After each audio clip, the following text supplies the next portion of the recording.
sejahtera untuk kita semua. Perkenalkan, nama saya Marcelia Gloria Narida. Saya adalah dosen tetap di Prodi Ilmu Komunikasi Universitas Kristen Indonesia, Pemilitan Hubungan Masyarakat. Latar belakang pendidikan saya S1 dari Universitas Padjadjaran, S2 Ilmu Komunikasi dari Universitas Gadjah Mada. Motivasi saya menjadi seorang dosen berangkat dari latar belakang keluarga yang erat dengan dunia pendidikan. Ayah saya adalah seorang dosen, ibu saya juga seorang guru. Sejak kecil, saya sudah terbiasa dengan lingkungan yang menghargai ilmu pengetahuan dan proses belajar. Setelah menyelesaikan studi S2, saya sempat bekerja di dunia industri swasta dan berkarir di bidang komunikasi selama kurang lebih 6 tahun. Dari pengalaman tersebut, saya melihat secara langsung adanya gap antara dunia akademik dan kebutuhan industri.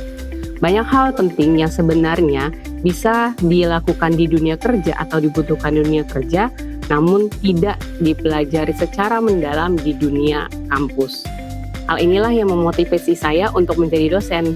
Saya ingin membagikan pengalaman saya sebagai praktisi kepada mahasiswa agar mereka lebih siap menghadapi dunia kerja. Selain itu, saya juga ingin menjadi jembatan yang menghubungkan perguruan tinggi dengan industri melalui kolaborasi yang saling menguatkan antara teori juga dengan praktik. Untuk mewujudkan motivasi tersebut, saya aktif berpartisipasi dalam berbagai kegiatan program yang menjembatani dunia industri dengan perguruan tinggi. Beberapa di antaranya adalah program dosen berkegiatan di industri yang diselenggarakan oleh Kementerian Pendidikan, Kebudayaan, Riset, dan Teknologi Republik Indonesia pada tahun 2023, di mana saya ditempatkan di PT Karya Signifikan Konsultama. Kemudian, saya juga berperan sebagai dosen pendamping dalam program magang dan studi independen bersertifikat atau MSIB Batch 6. Selain itu, dalam upaya mengembangkan mata kuliah yang terintegrasi dengan kebutuhan industri, saya turut berkontribusi sebagai dosen kolaborator dalam program praktisi mengajar Batch 2, 3, 4, dan 5 yang juga diselenggarakan oleh Kemendikbudristek. Keterlibatan saya dalam berbagai kegiatan yang terhubung langsung dengan industri memberikan manfaat nyata bagi mahasiswa, antara lain melalui pembelajaran berbasis pengalaman, terbukanya peluang kerjasama riset dan magang, serta menjadi sumber masukan yang berharga dalam penyusunan kurikulum program studi. Pada kesempatan ini, saya akan memperkenalkan salah satu mata kuliah yang saya ampu sesuai dengan bidang kajian saya, yaitu mata kuliah Humas Digital, untuk mahasiswa semester 4 dengan bobot 3 SKS.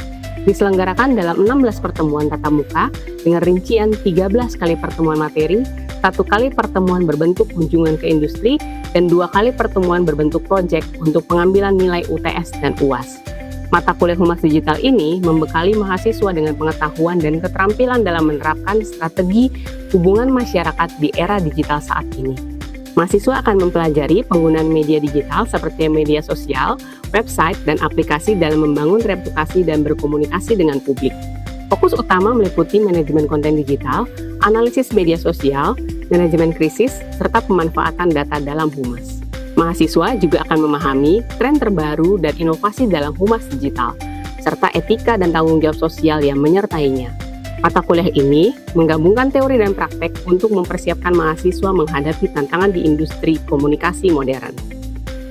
Capaian pembelajaran lulusan prodi pada mata kuliah ini meliputi sikap, keterampilan khusus, dan pengetahuan yang sudah tertera dalam RPS dan sudah disahkan oleh Ketua Program Studi Ilmu Komunikasi UKI dan juga gugus penjamin mutu program studi. Adapun capaian pembelajaran mata kuliah ini adalah GPMK 1, mahasiswa mampu menjelaskan konsep, prinsip, dan nilai dasar hubungan masyarakat, khususnya dalam praktik humas digital dalam menyelesaikan masalah-masalah masyarakat digital. GPMK 2, mahasiswa mampu menerapkan konsep, prinsip, nilai dasar hubungan masyarakat, khususnya dalam praktik humas digital dan menyelesaikan masalah-masalah masyarakat digital. GPMK 3, mahasiswa mampu membuat dan mendesain konten kreatif, press release, kampanye, infografis, dan video dalam mengembangkan program humas terkait penggunaan media digital dalam instansi pemerintah maupun korporasi. GPMK 4, mahasiswa mampu merancang dan membuat program humas digital dalam instansi pemerintah maupun instansi swasta untuk membentuk citra positif dan perubahan perilaku masyarakat digital. Model pembelajaran yang digunakan dalam mata kuliah ini adalah project-based learning, collaborative learning, dan experiential learning. Dalam experiential learning, saya berkolaborasi dengan praktisi dari industri untuk memberikan materi terkait pengalamannya sebagai humas digital dan membawa mahasiswa melakukan kuliah kunjungan ke industri maupun instansi pemerintah. Dalam kunjungan ini, mahasiswa akan praktik langsung dengan seorang humas digital.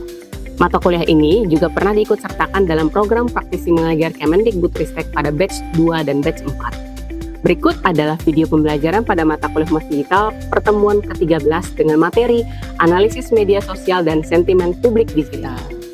Halo, selamat pagi semuanya. Pagi. Gimana kabarnya? Baik. Masih semangat dong, walaupun kita udah pertemuan 13 nih, udah mau akhir-akhir. Gimana pengalaman kemarin minggu lalu kita company visit? Seru? Oke, pastinya dapat banyak pengalaman dari para praktisi ya, ngelihat gimana sih prakteknya Humas Digital di lingkungan industri itu seperti apa. Nah, sekarang kita mau agak ke teori nih. Nah, tapi kita akan tetap sesuaikan dengan apa yang ada di industri saat ini.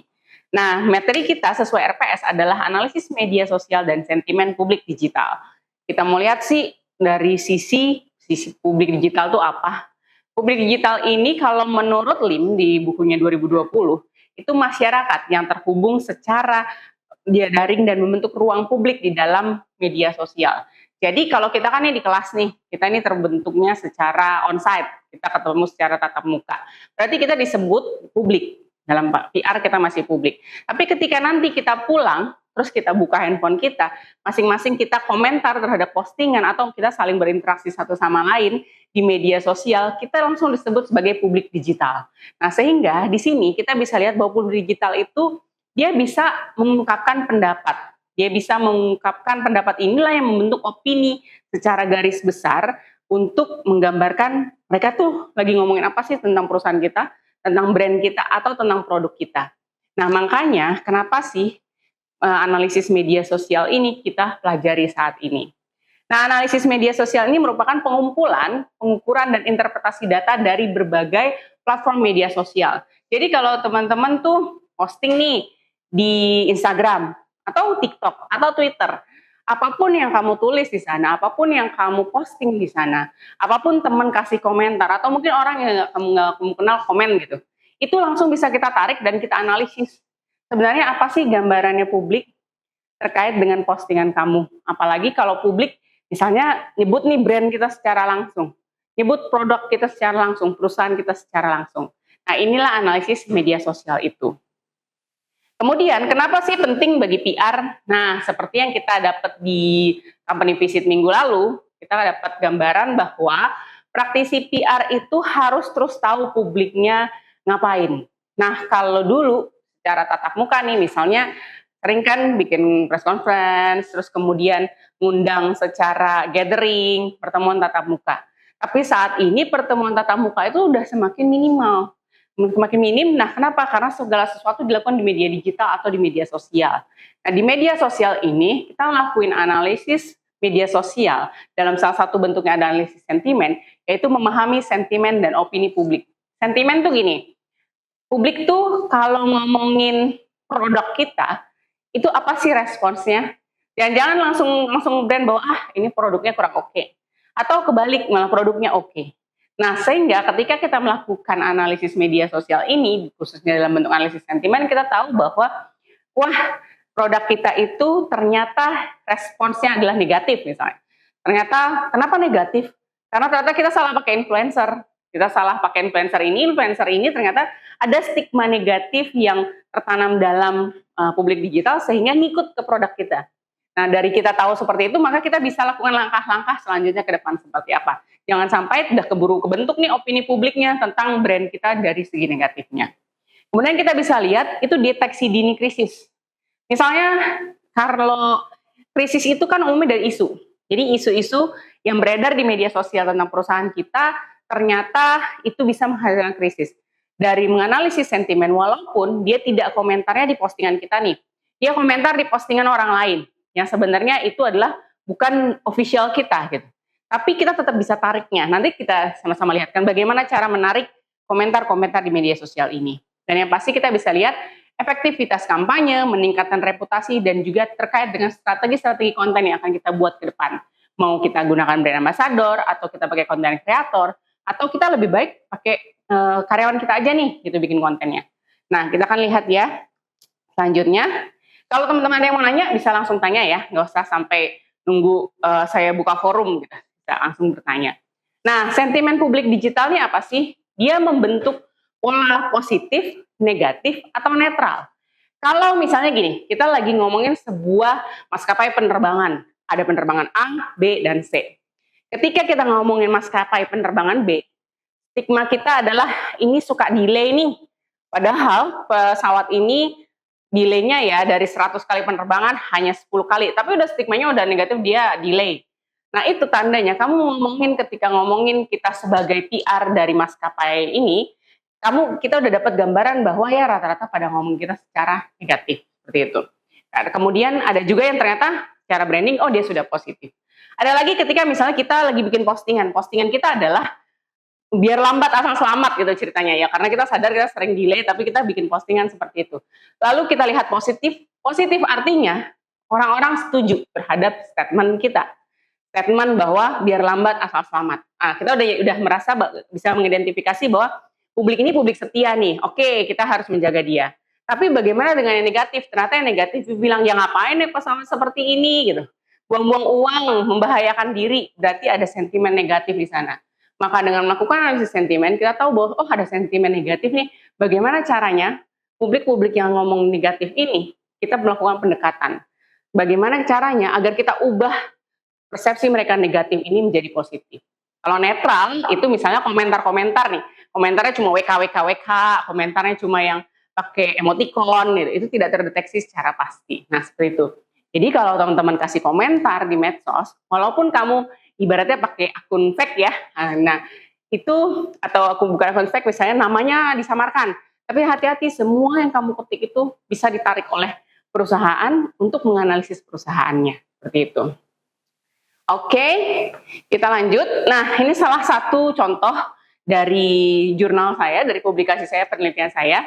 Kalau ini menemukan bahwa publik digital itu punya kendala ketika dia menggunakan salah satu platform. Kalau ini saya lihat dari e-commerce, itu kendalanya adalah apa? Karena dia tidak ada pertemuan tatap muka, dia tidak adanya interaksi langsung, kemudian juga adanya keterbatasan ekspresi, sehingga akhirnya kepercayaan tidak terjalin secara baik. Sehingga sentimennya publik adalah, khususnya publik yang menjadi pembeli di dalam aplikasi ini, merasa bahwa, loh kalau gitu saya gimana mau percaya sama dia, sama penjual ini. Begitu juga dengan penjual, bagaimana saya percaya dengan pembeli, karena saya tidak melihat dia secara langsung, seperti itu. Nah kemudian, selain dari penelitian yang telah terpublikasi itu, saya juga membuat ini satu buku, nanti teman-teman bisa baca, di perpustakaan ada ya. Ini ada bukunya tentang e-commerce dalam computer mediated communication. Sama, dia membahas bahwa di dalam computer mediated communication ini, publik digital memiliki sentimen-sentimen tentang apa sih yang terjadi ketika percakapan-percakapan di e-commerce. Ada publik yang menganggap bahwa ketika penjual ramah, ini ya memang hanya triknya saja. Apalagi kalau lagi dijawab sama AI. Jadi males nih menjualnya, kenapa jawabnya pakai AI. Padahal bukan itu yang dipikirkan penjual. Di dalam computer mediated communication ini juga kita lihat bahwa publik digital, khususnya dalam interaksi penjual dan pembeli, masih kayak merasa bahwa belum ada keterpercayaan satu sama lain karena ya dia belum mampu melihat penjualnya secara real. Tuh. Nah, yang ini saya mau kasih contoh nih. Nah, ini contoh, kita mau lihat sebuah video dulu ya. Nah, ini sebuah video berdurasi 14 detik. Uang bisa dicari, tapi Coldplay ke Indonesia hanya sekali.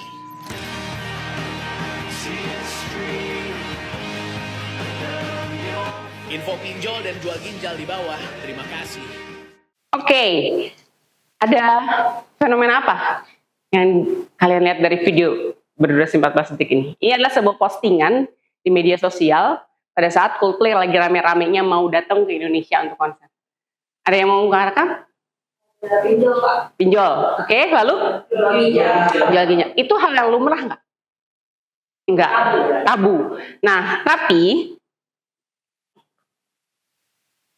di sini ada hal yang menarik bahwa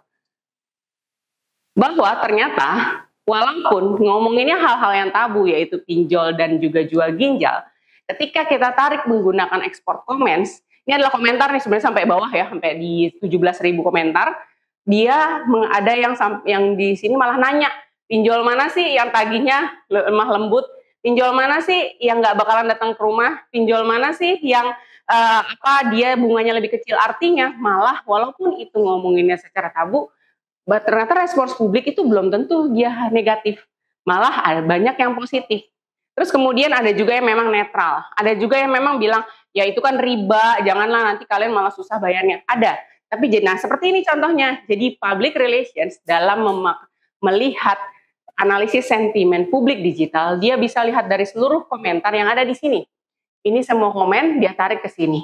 Memang tidak semua komen kita lihat di sini ada 23.000, ternyata ketariknya hanya 17.000. Karena ketika ada deteksi akun buzzer atau akun fake, dia tidak akan tertarik. Gitu. Atau ketika ternyata di sini komen yang dilihat ini sangat tidak berhubungan, misalnya, Kak, tahu nggak tiba-tiba rambut saya lurus loh gitu, cuma pakai ini, itu tidak akan ketarik.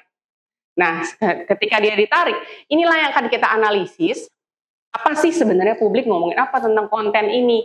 Karena jelas ini adalah salah satu strategi marketing ya ketika penjualan tiket. Nah, kita lihat salah satunya adalah menggunakan aplikasi NVivo 14.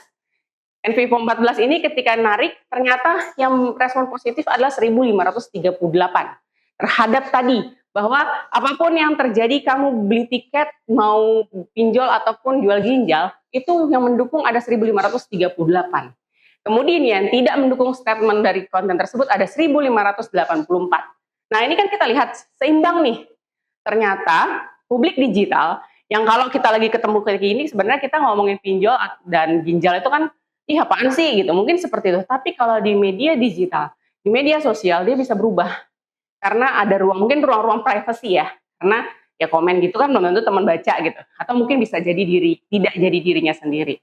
Nah, kita lihat ini malah dia hampir seimbang. Ini ditarik NVivo 14. Kita lihat lagi ketika dia berbentuknya word cloud. Word cloud dari strategi tadi, ternyata komentar itu mayoritas memang ngomonginnya pada apa yang disampaikan oleh konten kreator.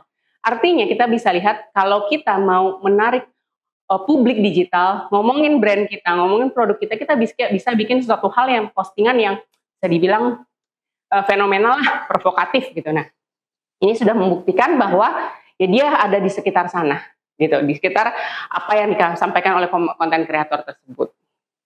Kak, izin bertanya, apa sih kegunaan analisis sentimen ini bagi agensi entertainment, misalnya kayak agensi artis atau K-pop gitu? Oke, apa gunanya? Karena gini, kalau kita ngomongin K-pop atau artis ya, pasti ada dong masa-masa dia di mana diomongin orang bahkan setiap hari gitu.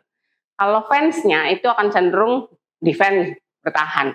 Tapi bagaimana dengan yang bukan fansnya? Misalnya artisnya ini ada dianggap melakukan suatu hal yang itu nggak sesuai banget dengan perilaku wajar gitu misalnya. Kemudian diomongin. Nah, kalau ini dibiarkan, maka otomatis kan bisa berdampak negatif nih terhadap personal brandingnya artis atau K-pop tadi.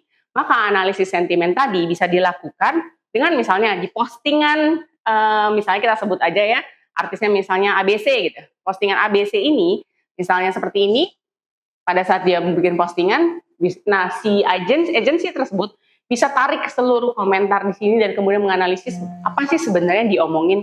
Statementnya si artis tadi setuju nggak? Responsnya apa? Jangan-jangan ya di sini cuma ya elah pencitraan, ya elah itu kan karena lagi dibayar brand aja gitu. Ngapain percaya sama dia? Akhirnya jadi tahu, ternyata publik tidak percaya nih sama artis kita kalau dia lagi pegang brand. Karena teman-teman lihat ada konten kreator yang dia sering kali tampil depan kontennya, tapi brandnya itu tidak langsung dia pegang, tapi di belakangnya. Atau kayak misalnya tempat tidur ya, tapi ada brand kasurnya itu, tapi dia nggak ngomongin si brand itu. Artinya kenapa? Biar publik melihatnya itu natural. Padahal sebenarnya itu promosi. Nah kita bisa lihat di sini apakah si artis tadi kemudian kalau pegang brand apa responsnya? Kalau nggak pegang brand apa responsnya? Atau publik masih percaya nggak ya? Misalnya ini kontennya flexing ya si konten creator nih. Publik masih percaya nggak ya kalau dia ini memang beneran tajir gitu misalnya. Kalau misalnya publik udah mulai ada nih tanda-tanda, wah terganggu nih personal brandingnya, maka agensi bisa bikin strategi langkah selanjutnya. Konten seperti apa yang bisa terus membangun personal branding dari si artis tersebut. Gitu. Ada yang bertanya lagi? Oke. Kita lanjut. Nah ini ketika tadi word cloud, dan ini ditarik sama Gephi. Nah, ketika ditarik dengan software Gephi, ini berbeda dengan Envivo, ternyata ada yang unik. Komentar tadi yang 17.000, ada positif dan negatif, itu disebabkan oleh adanya jaringan bahwa ada akun-akun yang memang memiliki pengikut besar. Jadi, di dalam komentar tadi, komentar 23.000 yang kemudian ditarik hanya sekitar 17.000, ada akun-akun misalnya influencer, konten kreator. Sehingga ketika dia komen, pengikutnya ikut komen di bawah. Jadi akhirnya mengikuti. Sehingga opini publik yang terjadi di sini adalah, ini adalah hasil dari hubungan antara akun yang memiliki kekuatan besar. Misalnya kalian ternyata kamu punya follower 5 juta gitu misalnya, sampai 5 juta. Ketika kamu komen di postingan orang lain, kan pengikutmu tahu, dia ikut juga komen sama dengan kamu. Nah, jadi kita bisa lihat nih, kalau kamu nanti sudah praktik jadi sebagai PR digital, kalau kamu pengen postinganmu ini sesuai dengan apa yang kamu ingin gambarkan perusahaan nih, di sini ngomongin apa yang perusahaan ngomongin, kamu bisa pakai ya influencer, kamu bisa pakai konten kreator agar memberikan komentar. Jadi nggak selalu harus bikin postingan, tapi cukup di komentar aja. Maka itu akan membantu opini publik seperti itu. Kalau mau nanya lagi, sebagai PR sebenarnya tuh buzzer sama bot itu masuk nggak sih sebagai public yang dianalisis oleh PR? Masuk, jelas. Itu adalah publik yang harus kita analisis. Tidak boleh ditinggalkan. Kenapa? Karena dia pembentuk opini publik. Kenapa dia pembentuk opini publik? Karena gini, dia adalah pemegang kunci dari publik digital ini. Nah, kita bisa tahu bahwa memang ada sangat banyak pengguna media sosial yang FOMO ya, FOMO. Jadi kalau saat ini lagi suka brand A dengan warna merah, ya udah semuanya warna merah, ikut aja gitu. Nah, ini dipengaruhi oleh tadi misalnya akun booth atau akun buzzer. Nah, justru kita mencari tahu buzzer ini maunya apa. Misalnya dia nggak mendukung kita gitu. Artinya dia punya niat apa, dan kita bisa mulai mendeteksi ini arahnya dari mana. Apakah dari kompetitor kita, atau misalnya hanya sekedar orang iseng aja gitu. Nah, kita bisa deteksi situ sehingga tadi deteksi krisis secara dini dari situ. Tapi misalnya bagaimana ternyata buzzer ini malah memberikan keuntungan gitu misalnya. Ternyata dia itu lagi pakai untuk kayak tes uji coba, atau mungkin dia memang suka dengan brand kita. Ya kita harus tetap cari tahu. Kenapa? Takutnya dia saat ini berpihak pada kita, tapi kemudian opini publiknya malah berbeda. Seperti itu. Jadi untuk akun-akun seperti itu kita memang harus mendeteksi. Nah, tadi kalau misalnya apa yang kita cuma lihat dari komentar tadi, itu yang pembentuk opininya tuh, si buzzer dan bot tadi. Makanya sebagai seorang PR saatnya harus melek, bukan hanya PR digital, humas digital, bukan hanya sekedar menggunakan media sosial, bagaimana menggunakan website, bagaimana bikin konten, bukan. Bagus apapun konten yang kamu buat, kalau kamu tidak bisa mendeteksi publik digital, itu akan gagal. Itu kamu nggak akan bisa membuat bahwa publikmu ini menyukai kontenmu kalau nggak sesuai. Jadi contohnya misalnya saya waktu PKM di Labuan Bajo, itu adalah asosiasi homestay di sana. Homestay di sana itu punya kekurangan adalah dia tidak bisa memanfaatkan tools dari teknologi komunikasi khususnya media sosial. Nah, teman-teman tuh pasti kan sering lihat ya konten-konten Labuan Bajo itu dibuat tidak oleh orang Labuan Bajo. Artinya orang-orang yang memang pernah ke Labuan Bajo, di luar Labuan Bajo. Asosiasi homestay ini masih terkendala terhadap buat konten. Karena bagi dia, konten itu ya udah tunjukin homestay-nya, tunjukin kasurnya, tunjukin pemandangannya, selesai. Padahal dia nggak bisa lihat bahwa ada berbagai macam karakter publik digital yang pengen ke Labuan Bajo. Karena banyak banget publik yang mikir Labuan Bajo mahal.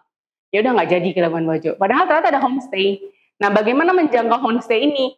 Nah, si dia nggak bikin tuh di media sosial karena dia nggak mampu seperti itu.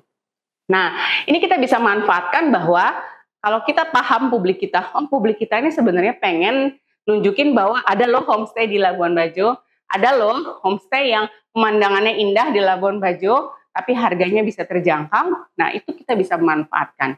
Jadi kita bisa bikin konten-konten ketika kamu nanti jadi pelaku industri khususnya di pariwisata, bikin konten bagaimana menarik publik digital kamu dengan karakteristik yang bermacam-macam seperti itu. Memang tidak semua ya menggunakan bot sama buzzer, itu enggak semuanya Jadi jangan mikir bahwa oh, ini brand ini keren banget nih, banyak viral banget nih, pasti pakai buzzer, belum tentu. Pasti ada bantuan akun bot, belum tentu. Jadi yang penting bagaimana kita sebagai PR mampu memahami apa sih ruang digital ini, bagaimana sih publik yang tadinya kita ngumpul bersama-sama gini, mungkin kita suka nih sama produk A, habis itu kamu pas di media sosial gara-gara komentar lain atau opini yang lain kamu jadi nggak suka, seperti itu.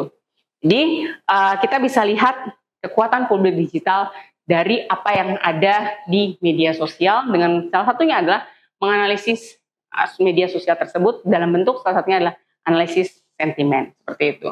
Nah, kita udah sampai di penghujung perkuliahan kita. Minggu depan jangan lupa ya, masing-masing bawa laptop.